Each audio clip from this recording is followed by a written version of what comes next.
मुझे सब पता है तू क्या करना चाहता है। अरे अम्मी, क्या गलत कह दिया हमने? एक बात बताओ, अच्छा खासा लड़का है वो, खुद की चक्की है उसकी, खुश रखेगा हमारी रुबैया को, देख लेना। बहन की खुशी की इतनी फिक्र होती तो 50 साल के बुढ़े का रिश्ता न लेकर आता तू।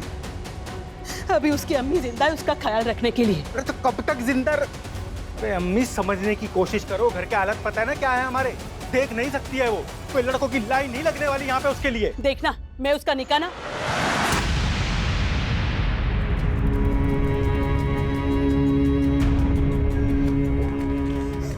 भाईजान, आप बिल्कुल चिंता ना करें। मैं कभी भी आप पर या भाभी पर बोझ बनकर नहीं रहना चाहती। रुबैया, तू तो मेरी जान है, बोझ थोड़ी ना। ऐसे जबरदस्ती निकाह नहीं करवाऊंगी मैं। देखना मेरी गुड़िया का निकाह नेक, ईमानदार, फरमाबरदार लड़के से करवाऊंगी मैं। हाँ अम्मी, क्यों नहीं? एक लड़की जो देख नहीं सकती, जो हूर की परी है, उसके लिए करोड़ों की गाड़ी में आएगा ना लड़का निकाह पढ़ने के लिए। अम्मी, ये ख्वाब है तुम्हारा, ख्वाब ही रहने दो। वो ना अल्लाह देखेगा, तू अपना काम कर। आ बेटा आ।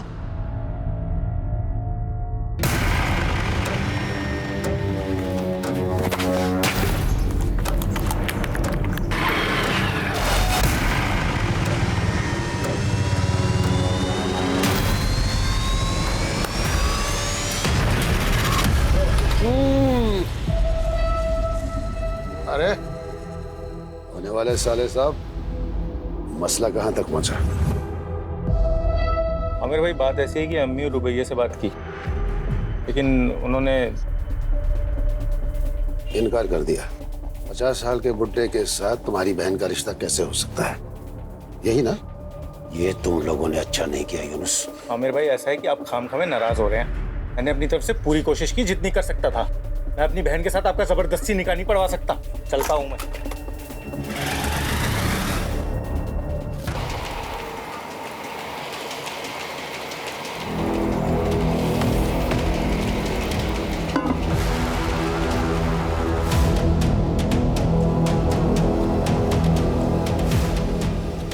अरे हमसे क्या शर्माना, हमारी दुल्हन बन के ही तो आ रही हो। तुम्हारे भाई यूनुस से बात हो गई है।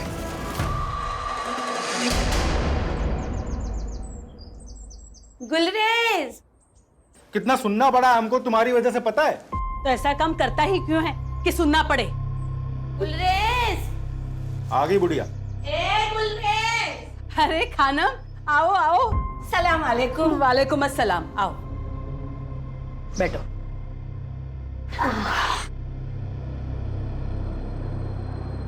आराम से आराम से। खबर ही ऐसी थी कि अपने आप को रोक नहीं पाई। क्यों? रुबैया को फिर से शादी में गंवाना है क्या? अरे गवाएंगे क्यों, हम सब मिलकर गाएंगे। ऐसा रिश्ता लेकर आई हूँ कि मना ही नहीं कर पाओगे तुम लोग। लड़का कौन है, क्या करता है और रिश्ता कहाँ से आया है वो तो बोलो खानम। अरे हजरतगंज के बहुत अमीर खानदानी लोग हैं। हाँ? उनका छोटा बेटा है सैयद, 35 साल का। पिछले साल उसकी बीवी का इंतकाल हो गया किसी बीमारी की वजह से। खैर बड़ी मुश्किल से वो फिर से शादी के लिए माना है। और मैंने अपनी रुबैया के बारे में सब बता दिया है कि बचपन में एक हादसे में उसकी आंखें चली गई है।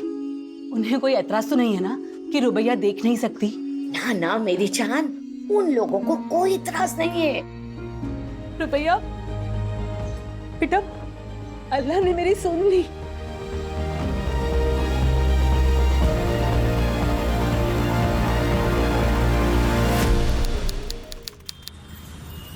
सैयद अमीन इब्न तौफीक अमीन, आपका निकाह रुबैया शेख बिनते फैज शेख से टिक्का राइजुल वक्त 51,000 में तय पाया है। क्या आपको कबूल है? जी कबूल है। भाई कबूल है, मुबारक हो। मुबारक हो, मुबारक हो बेटा, मुबारक हो। रुबैया शेख बिनते फैज, आपका निकाह सैयद अमीन इब्न तौफीक अमीन से सिक्का राइजुल वक्त 51,000 में तय पाया है। क्या आपको कबूल है? जी कबूल। भाई कबूल है, मुबारक हो, मुबारक हो, मुबारक हो।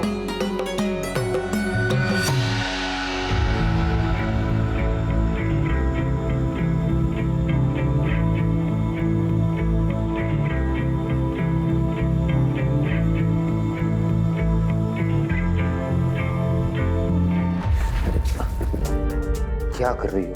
अभी टकराती। वो मैं इस कमरे की चीजों को पहचानने की कोशिश कर रही हूँ ताकि आगे जाके ठोकर ना लगे। आओ बैठो।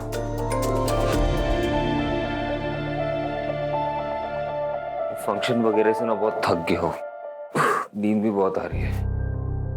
तुम्हें अगर फ्रेशन अप होना है तो तुम हो जाओ। हाँ?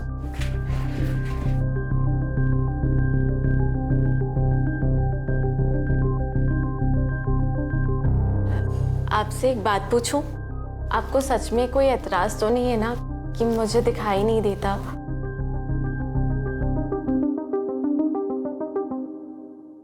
बिल्कुल सपनों की जैसी शादी थी हमारी। यकीन ही नहीं होता था कि ख्वाब है या हकीकत। बस सब कुछ हकीकत ही था। रुबैया, तुम शादी में बहुत खूबसूरत लग रही थी। हमीदा अम्मी हमें बहुत प्यार करती हैं। उन्होंने कभी इस बात का एहसास ही नहीं होने दिया कि हम देख नहीं सकते कि हम लाचार हैं। शाजिया भाभी जो दुलार हमें देती थी, वैसा तो कभी हमें अपनी सगी भाभी से भी नहीं मिला। अब्बू और जमील भाईजान वैसे तो हमसे ज्यादा बात नहीं करते, पर खाने की टेबल पर चुटकुले सुनाकर हमेशा हमें हंसाने की कोशिश करते हैं। लेकिन इन सब में सबसे ज्यादा प्यार और दुलार हमें अब्दुल मामू से मिलता है। जब भी आते हैं मेरे लिए गुड़ की बर्फी जरूर लाते हैं। हमारे शौहर सैयद एक नेकदिल इंसान है, कम बोलते हैं, पर मेरे लिए उनकी मोहब्बत हमें महसूस होती है। कुछ दिनों से शायद परेशान जान पड़ते हैं। उनकी अपने बिजनेस पार्टनर से कुछ कहा सुनी हुई है। अल्लाह से बस यही दुआ है कि सब ठीक हो जाए। सैयद कहाँ चिपका बैठा भाड़ा? अरे क्या हुआ? हाँ? ये क्या तरीका है?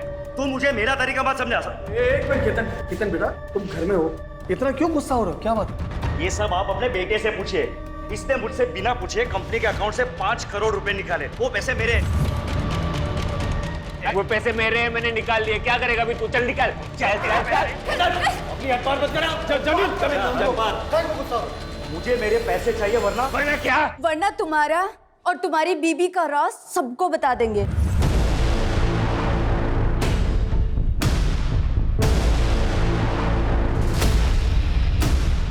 कौन सा सच और क्या बोल रही हैं ये?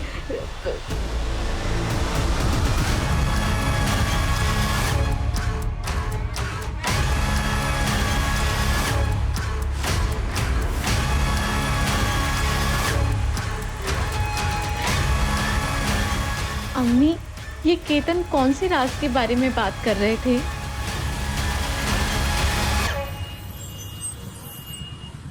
हाँ मित्र। अच्छा वहां भी नहीं है। अच्छा एक काम करना अमित, अगर सैयद तुम्हारे यहाँ आता है या तुम्हारी बात होती है उससे तो तुम फौरन हमें बताना। हाँ अब्बू, अमित के यहाँ भी नहीं है। ऐसे कहाँ जा सकते हैं? केतन से ना झगड़ा होने के बाद से उनका मूड बहुत खराब था। अम्मी, अम्मी मुझे तो बहुत डर लग रहा है। अरे डर क्यों रही है? सैयद मुड़ी है, वो वापिस आ जाएगा।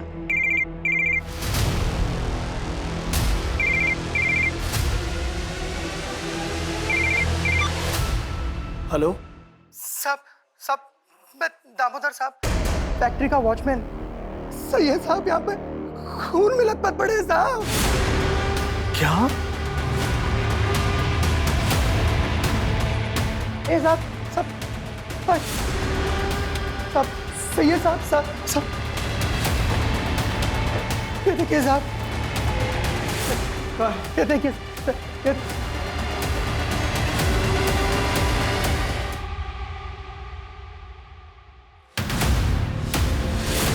सैयद, सैयद मेरे बेटे। अबू संभालिए। हथियार दिल के आर पार, एक ही झटके में ढेर कर दिया। ये केतन और दीना नहीं मेरे बेटे को मारा है साहब, उन दोनों ने ही मारा है। संभालो मेरे बच्चे।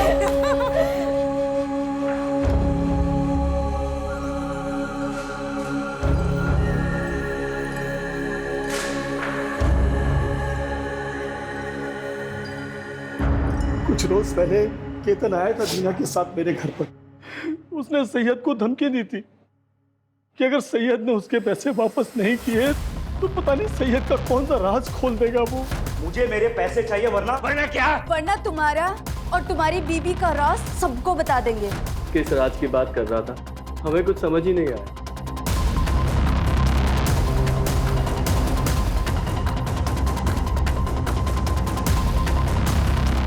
साहब, शाम को 5 बजे मिल बंद हो जाती है। मिल का ज्यादातर काम केतन साहब ही संभालते हैं। सैयद साहब तो कभी कभी आते हैं।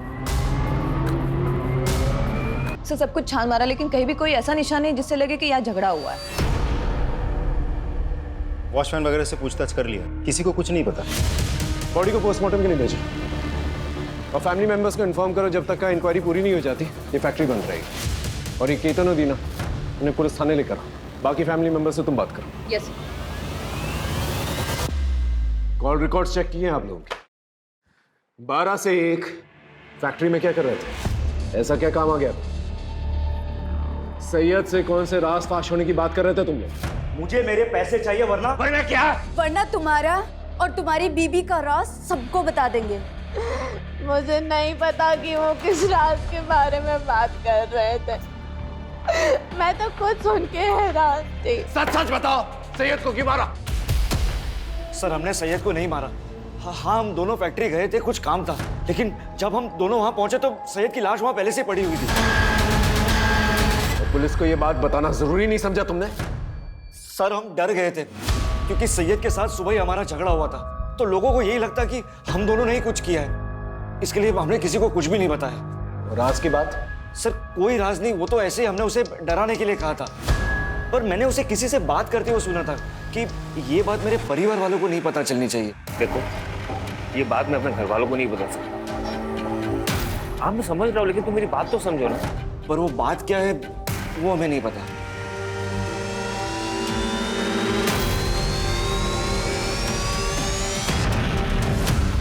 सैयद का फोन रात के 8 बजे बंद हुआ था लालगंज एरिया के आसपास, और सैयद के ऑटोप्सी रिपोर्ट के मुताबिक उसका खून हुआ रात के 9 बजे के आसपास। लेकिन सर केतन और दीना तो रात के 12 बजे आए थे फैक्ट्री में। सर ऐसा भी तो हो सकता है मारा कहीं और हो और बॉडी डंप करने यहाँ फैक्ट्री में आए हो। इतनी बड़ी बेवकूफ़ी वो नहीं कर सकते क्योंकि वो जानते हैं अगर बॉडी मिल में मिलेगी तो सबसे पहले पूछताछ होनी चाहिए। लेकिन सर मुझे ये समझ में नहीं आ रहा है कि सैयद के बारे में केतन ऐसा क्या जानता है जो हमसे शेयर नहीं करना चाह रहा। एक काम करो उनके रुबैया से जाके दोबारा पूछताछ करो, हो सकता है कोई इन्फॉर्मेशन निकले। Okay sir. अम्मी, अम्मी कहाँ है आप? अब्दुल मामा, शाजिया भाभी, हमें आपको कुछ बताना है, आप यकीन नहीं करेंगे। क्या हुआ रुबैया? जल्दी आए। क्या हुआ बेटा? अम्मी, सैयद जिंदा है। वो कल रात मुझसे मिलने आए थे। ऐसी बातें करके क्यों हमारा दिल जलाना चाहती हो रुबैया?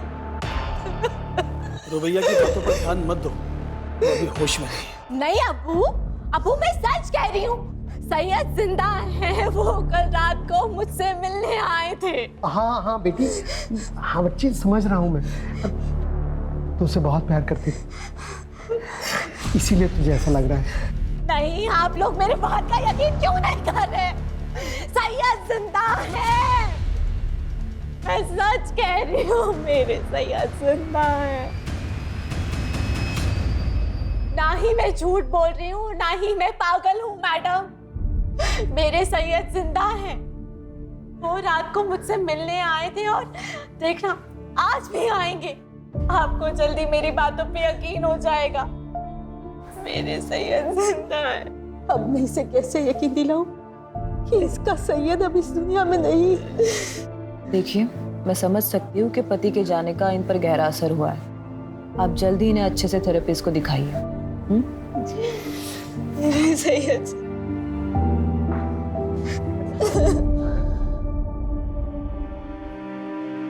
क्यों कोई मेरा यकीन नहीं कर रहा है कि आप जिंदा है सैयद?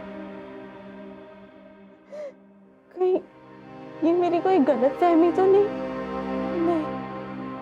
नहीं, मैंने महसूस किया है आपको। मुझे सबको साबित करना ही होगा कि आप जिंदा हैं।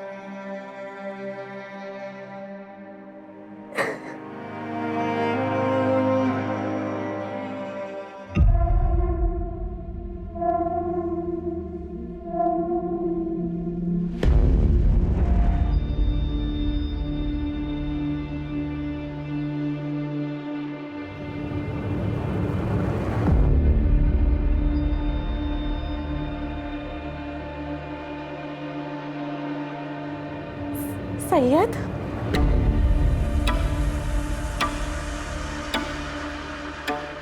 सैयद तुम आ गए?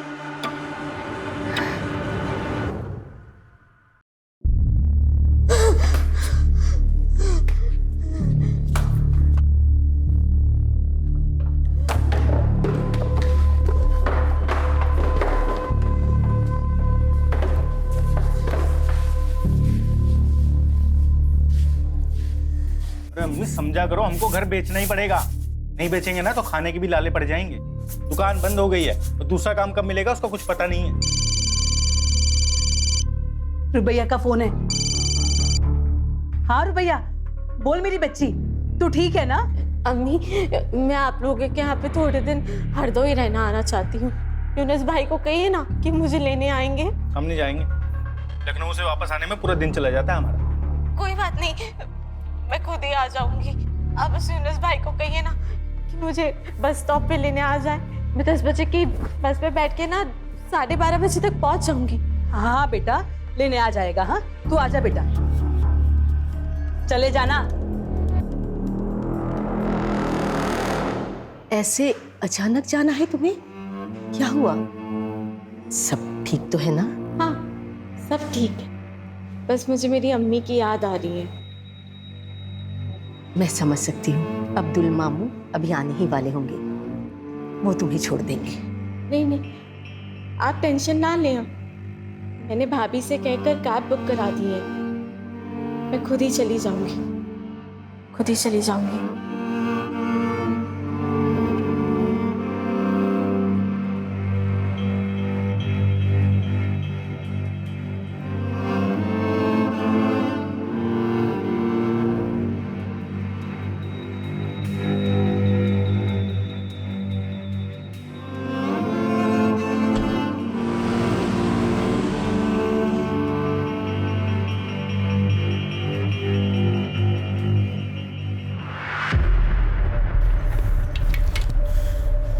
जरूरत थी क्या ऐसे यहाँ पे आने की?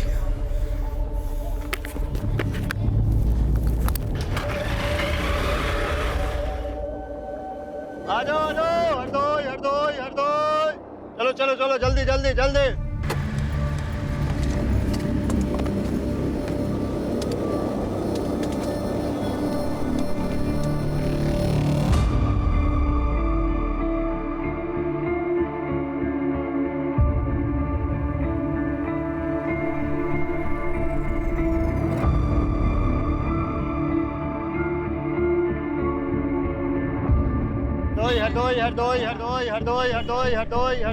हरदोई। कहाँ जाएंगे मैम? ये बस हरदोई जाएगी। हाँ जी आइए।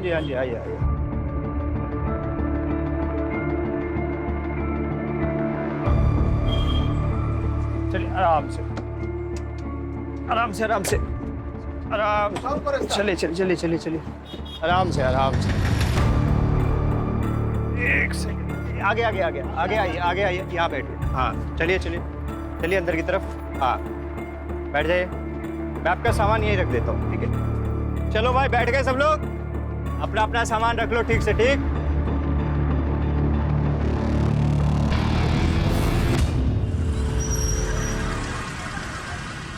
हाँ, आदाब गुलरेज बहन। रुबैया पहुंची क्या? हम लोग बहुत देर से कोशिश कर रहे हैं, उसका फोन बंद आ रहा है। मैंने यूनुस को भेजा है बस स्टॉप पे लेने के लिए, लेकिन उसे भी काफी वक्त हो गया है। वो हो सकता है बस छूट गई हो, दूसरी बस में हो। अल्लाह करे ऐसा ही हो। आए तो फोन करवा देना। जी जरूर। अम्मी, हमें रुबैया को अकेला भेजना ही नहीं चाहिए था। अम्मी, अरे हम तो कब से बस स्टॉप पे खड़े होकर रुबैया को ढूंढ रहे हैं घंटों से, वो कहीं मिली नहीं। ना वो 10 बजे वाली बस में थी, ना वो 2 बजे वाली बस में। अम्मी, हमको लग रहा है रुबैया हरदोई पहुंची नहीं है।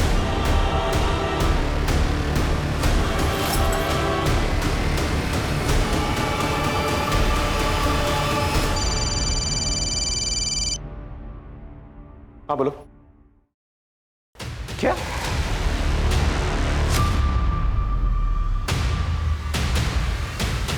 रुबैया मिसिंग? कहाँ चली गई मेरी बच्ची? पता नहीं क्यों उसे यकीन था कि सैयद जिंदा है और वो उसे रात में मिलने आता है। मुझे लगता है कि शायद इसीलिए मेरे पास आना चाहती थी, ताकि उसके ससुराल वाले को ये ना लगे कि उसकी दिमागी हालत ठीक नहीं है। मैंने कभी उसे ये सब नहीं कहा। अच्छा एक बात बताइए, सैयद और रुबैया के आपसी रिश्ते कैसे थे? मेरा मतलब है उन दोनों में सब कुछ ठीक ठाक चल रहा था? सर, दोनों के बीच के रिश्ते बड़े अजीब थे। सैयद रुबैया से हमेशा एक दूरी बनाए रखता था, कभी बात भी नहीं करता था उससे। पर रुबैया हमेशा कहती थी कि कमरे में वो बड़े प्यार से रहता है। सर, मुझे ये बात बड़ी अजीब लगती थी।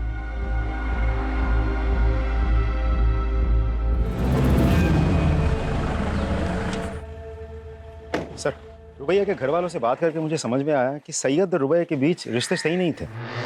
मुझे ऐसा लगता है कि सैयद के मर्डर के साथ रुबैया के गायब होने का कुछ तो कनेक्शन है। एक काम करो, रुबैया की कैब बुक करने से लेके बस स्टॉप पहुंचने तक उसके सारे फुटस्टेप्स ट्रैक करो, उसके call records, cab details, everything. Sir एक और बात, रुबैया के गायब होने के बाद हरदोई से सिर्फ उसकी माँ आई थी, साथ में भाई यूनुस नहीं था। बहन गायब है और भाई को फिक्र तक नहीं। उठा के लेके आओ सब। यूनुस शेख, तो तुम्हें पूरा यकीन है? हरदोई स्टेशन गए थे अपनी बहन रुबैया को लेने के लिए? सर मैं गया था सर मैं बस स्टॉप पे पहुंच गया था, यही कोई 12 के करीब सर। मैंने तो अगली बस का भी इंतजार किया, तब मुझे लग रहा है पहुंची नहीं स्टेशन पे। कैसे गए थे वहां पर? बाइक से गया था सर मैं। तुम्हारा जो हरदोई का घर है और बस स्टॉप है कितनी दूरी पे, तो किस रास्ते से गए थे?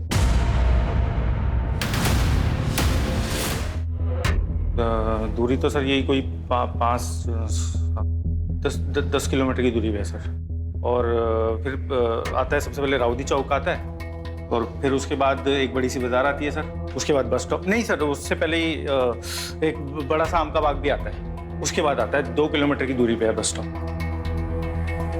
ठीक है, जाओ, लेकिन जब भी बुलाएंगे वापस आना। आ जाऊंगा सर। अंकिता, रुबैया के घर से लेके बस स्टॉप तक जितने भी होटल्स, मोटल्स, ढाबे हैं वहां पर जाकर पता करो, और रुबैया के सारे डिटेल्स जो है आसपास के पुलिस स्टेशन भेजो। रुबैया का फोन 8 बजे से एक्टिव था, पता करो किस किस से बात की इसने। और ये रुबैया का भाई यूनुस सितंबर 15 को 10 से 4 के बीच में इसने किस किस से बात की, किस किस के साथ मैसेजेस एक्सचेंज किए, पता करो सब।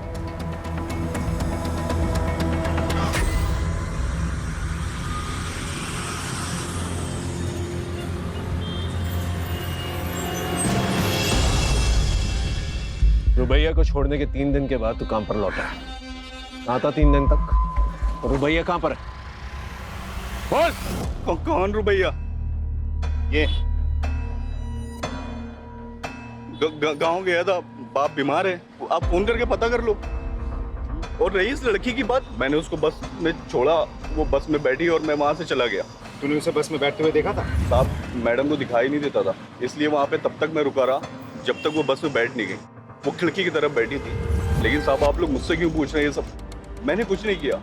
हो सकता है तू कुछ नहीं जानता, लेकिन रुबैया तब से गायब हुई है जब से तेरी गाड़ी में बैठी है। सर, इसके बाद भी मेरी बुकिंग थी, आप चेक कर लीजिए। जब तक का ये केस सॉल्व नहीं हो जाता ना, तेरी ये गाड़ी जो है ना हमारी कस्टडी में रहेगी। जा, और शहर छोड़कर जाने की कोशिश मत करना, गाड़ी कस्टडी में।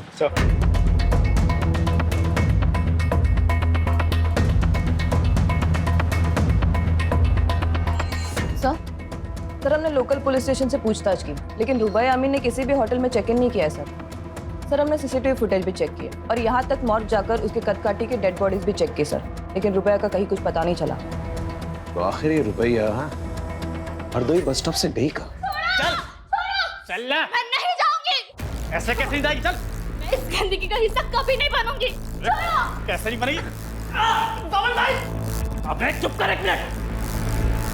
हाँ लाला, इसको डराने से कुछ नहीं होगा। कहो तो इसको अपने तरीके से इसकी औकात दिखाता हूँ। लड़की को खरोच भी नहीं आनी चाहिए, कोई दूसरा तरीका ढूंढ। ठीक है लाला। नहीं छोड़ो। प्लीज खोलो। प्लीज मुझे बाहर आने प्लीज। तुम्हें पूरा यकीन है ये वही लड़की है जो तुम्हारी बस में बैठी थी? हाँ साहब, उस दिन यही लड़की बस में बैठी थी। लेकिन हमारी इंफॉर्मेशन के मुताबिक तो वो हरदोई पहुंची ही नहीं थी। तुम्हें पक्का याद है? हाँ साहब, मुझे पूरा याद है साहब। वैसे आम पैसेंजरों का तो ध्यान नहीं रहता, लेकिन ये कुछ देख नहीं पाती थी। बल्कि साहब इसका सामान भी मैंने ही रखा था और इसे बिठाया भी मैंने ही था। अच्छा, तो तुम्हारी बस हरदोई पहुंची तो इस लड़की को उतरते हुए देखा था? साहब इतना तो याद नहीं है मुझे, लेकिन हाँ साहब, हरदोई से पहले जब बस चाय पानी के लिए रुकी थी तो मैंने इसको उतरते हुए जरूर देखा था साहब। चलो भाई, जिसको चाय वाय नाश्ता पानी करना है कर लो, बस सिर्फ 10 मिनट के लिए रुकेगी।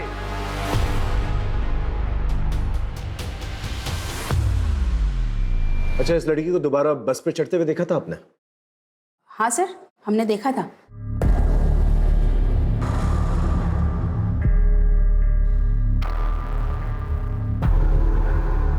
श्योर? श्योर। ठीक है, आप जा सकते। इसका मतलब रुबैया हरदोई पहुंची लेकिन अपने घर तक नहीं पहुंची। घर नहीं पहुंची मतलब रुबैया का भाई यूनुस नहीं तो कुछ? कोई है? प्लीज खोलो। प्लीज मुझे बाहर आना है। प्लीज खोलो। खोलो।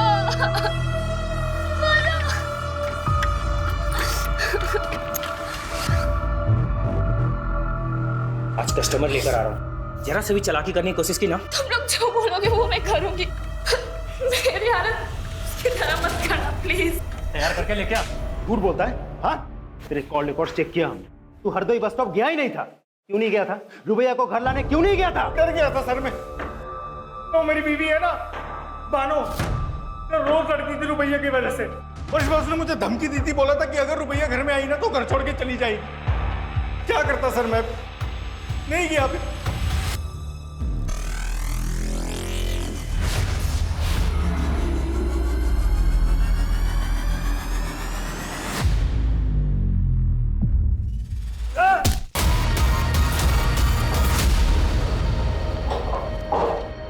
लाला, ऐसा भाग गई। आयशा जिंदा नहीं बचनी चाहिए। मेरे फोन का इंतजार करो, दूसरी को भी ठिकाने लगाना है। ठीक है लाला।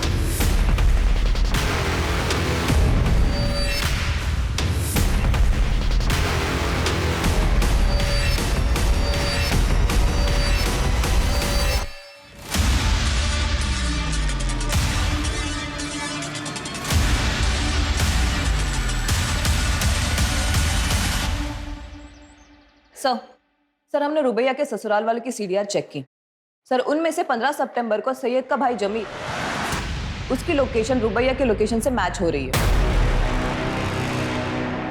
राजीव, उस जमील को उठा के लेके आओ।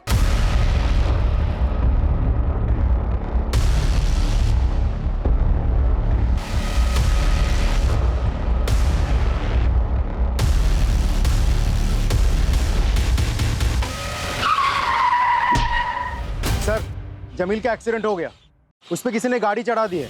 क्या? जमील अमीन?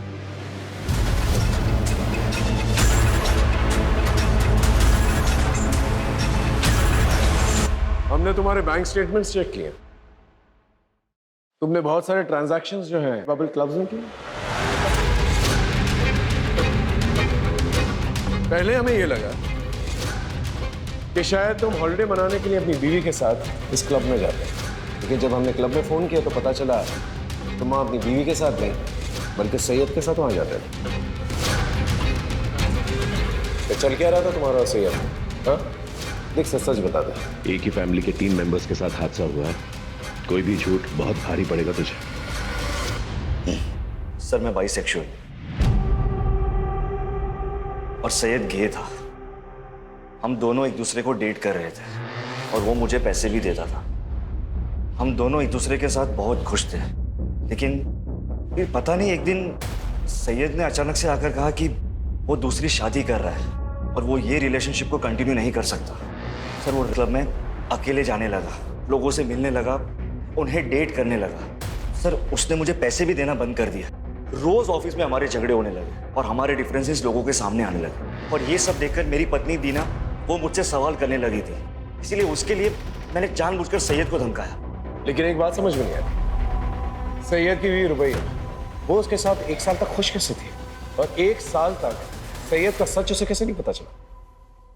सर मुझे कुछ नहीं पता, लेकिन हाँ बुशरा सर, बुशरा सैयद की पहली पत्नी थी और वो उससे बिल्कुल भी खुश नहीं थी।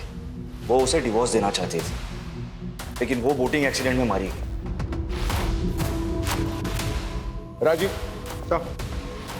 इस बुशरा के बारे में पता कर और बुशरा बोटिंग एक्सीडेंट के बारे में पता कर। जी सर। सर शिल्पा खत्री नाम की औरत आपसे मिलने आएगी। शिल्पा खत्री दोबारा क्यों मिलेगी? यस मिस खत्री बोली। सर वो शायद रुबैया दोबारा बस में चढ़ी ही नहीं थी। क्या? लेकिन पहले तो आपने कहा था आपने उसे बस पे चढ़ते हुए देखा था। सर जब हमने उसे देखा था ना, तब हम थोड़ा नींद में थे, लेकिन कल हमें याद आया कि जो लड़की बस में चढ़ी थी उसके हाथ में वो छड़ी क्या बोलते हैं उसे? Blind walking stick. हाँ वो नहीं थी। मिसेस खत्री, वो चाय की दुकान याद है जहां पर बस रुकी थी? हाँ सर, देखा था इस लड़की को यहाँ, उधर बैठी थी सर। हाँ मैडम, क्या लेंगी, चाय या ठंडा? भैया 1 कप चाय दे दीजिए। ठीक।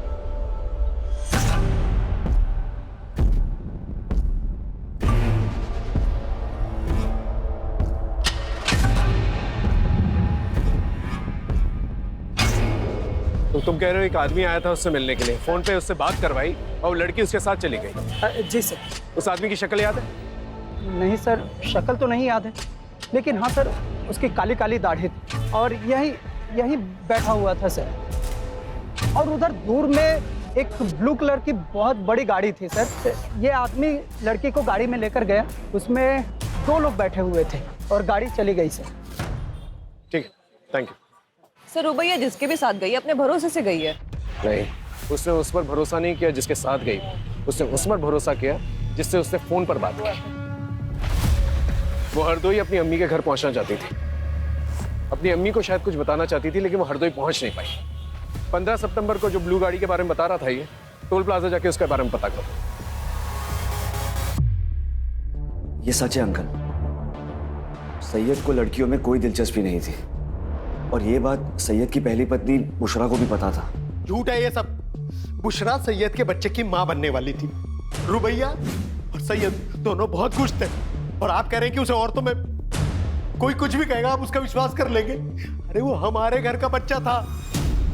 इस बूढ़े ने 2 जवान बेटे खोए हैं साहब। ऐसे वक्त में तो इस घर में इस तरह की बेहुदा बातें मत कीजिए आप। और कोई है जो हम सबको एक एक करके मारना चाहता है, उसे जाकर ढूंढिए आप। पता नहीं हमारी बच्ची रुबैया किस हाल में है, पता नहीं वो जिंदा है भी कि नहीं। सूरजपुर के टोल प्लाजा का सीसीटीवी फुटेज आ गया और फ्रंट सीट पर बैठे 2 आदमियों का चेहरा दिख रहा है। कौन है ये लोग? गगन और बबन सर। सर ये दोनों हिस्ट्री शीटर्स हैं और फिरोजपुर के ब्रोथल से भी इनका कनेक्शन है। उस गाड़ी के बारे में पता चला? किसके नाम पे रजिस्टर्ड है? जी sir, Jameel. Jameel Amin? Yes sir. Sir वही रुबैया को लेकर गया था और इसके पहले कि हम उससे कुछ पूछ पाते उसका मर्डर हो गया सर।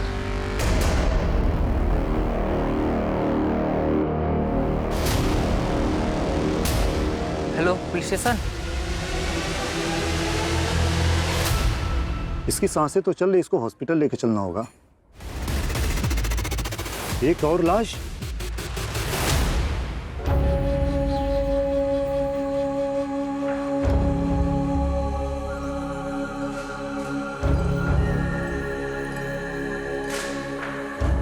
जी बोलिए। विक्टिम की मौत गला काटने से हुई है। बॉडी को 48 आवर्स हो चुका है और इसके साथ एक और जो लड़की की बॉडी आई थी जो बच गई, लेकिन दुख इस बात का ज्यादा है कि विक्टिम प्रेग्नेंट थी। Pregnant? She was 2 months pregnant.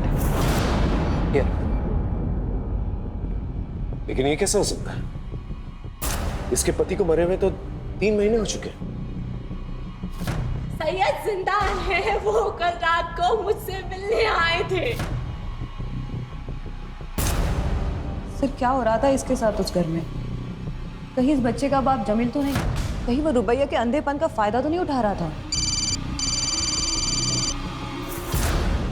हाँ बोलो। सर जमील के आदमी बब्बन और गगन का पता चल गया है। उन दोनों की लोकेशन गवर्नमेंट हॉस्पिटल की है, जहां आयशा का इलाज चल रहा है।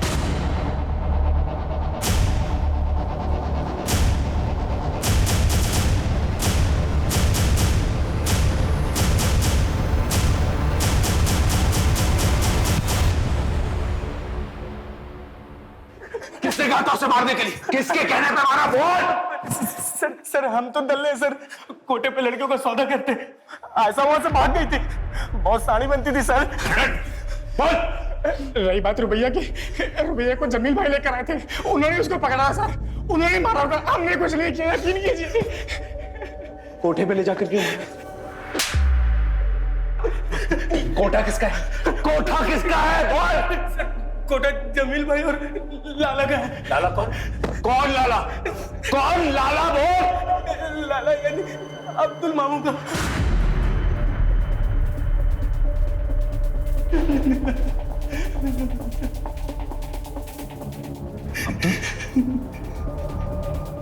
लेकिन अब्दुल तो रुबैया को अपनी बेटी मानता था, और जमील और सैयद उसके अपने भांजे थे। वो अपनी बहन के बच्चों के साथ ऐसा कैसे कर सकता है?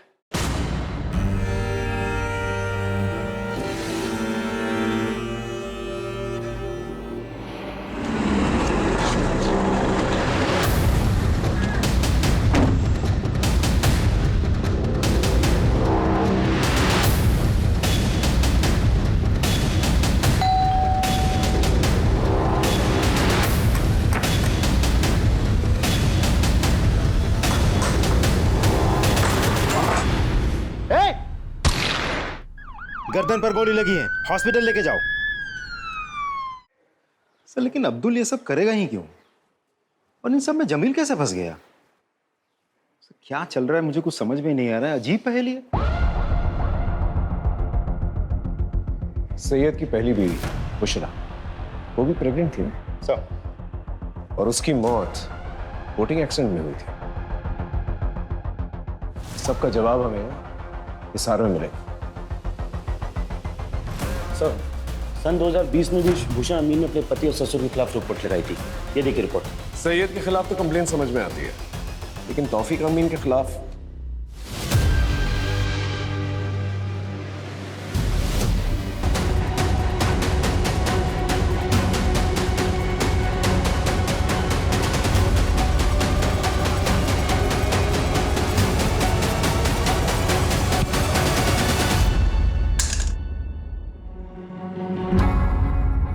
जमील, अब्दुल और हमीदा, तुम लोग तो सिर्फ प्यादे हो। असली वजीर तो आप। 2020 में सैयद की पहली बीवी बुशरा, वो उसे छोड़कर हरियाणा जा रही थी। वो प्रेग्नेंट थी। कैसे? मैं नहीं चाहता था कि हमारे परिवार की सच्चाई बाहर वालों को पता चले।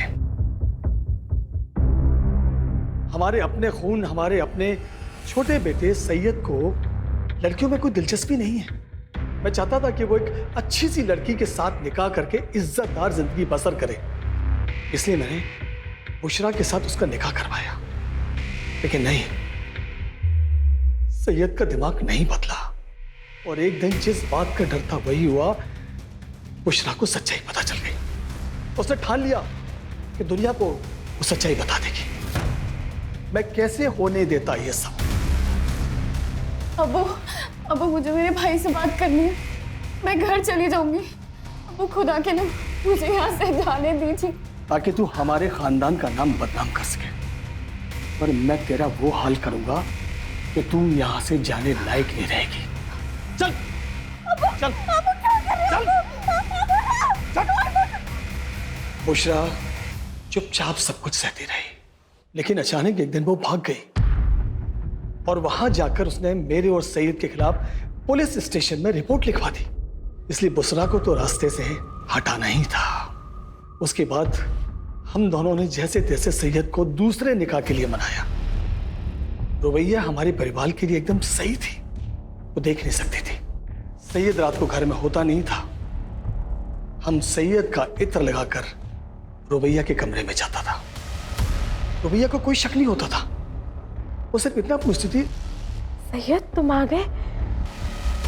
अपने परिवार को आगे बढ़ाने के लिए जो भी सही था वो मैंने किया। लेकिन अपने बेटे सैयद को क्यों मारा? एक दिन उसके दिमाग में भी फितूर चढ़ गया।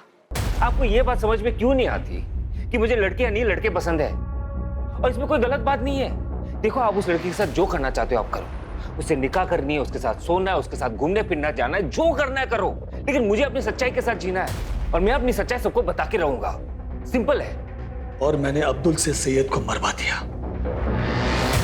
और मैंने और जमील ने मिलकर सैयद की बॉडी को फैक्ट्री में रखवा दिया, जिससे सारा शक केतन पर जाए। लेकिन एक दिन रुबैया को भी मेरी सच्चाई का पता चल गया।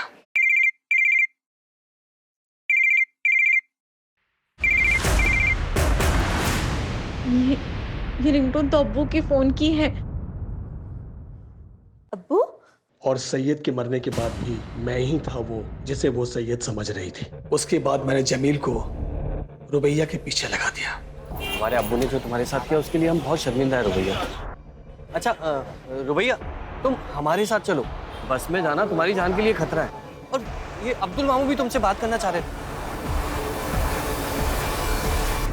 हेलो मामू, मामू अब्बू। अब बेटा तौफीक ने तुम्हारे साथ इतनी जलील हरकत की, मुझे पता चल गया है।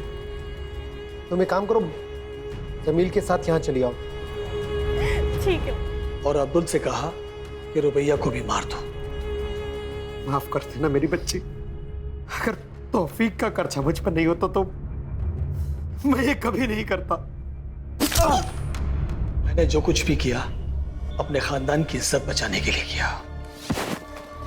तुमने जो कुछ भी किया है ना, अपने खानदान की इज्जत बचाने के लिए नहीं किया, बल्कि इसलिए किया कि तुम बहुत ही घटिया इंसान है। अपने बेटे की दोनों बीवियों का रेप किया है और मर्डर किया तुमने। अब अपनी ये इज्जत लेकर सारी जिंदगी ना जेल में सड़ना।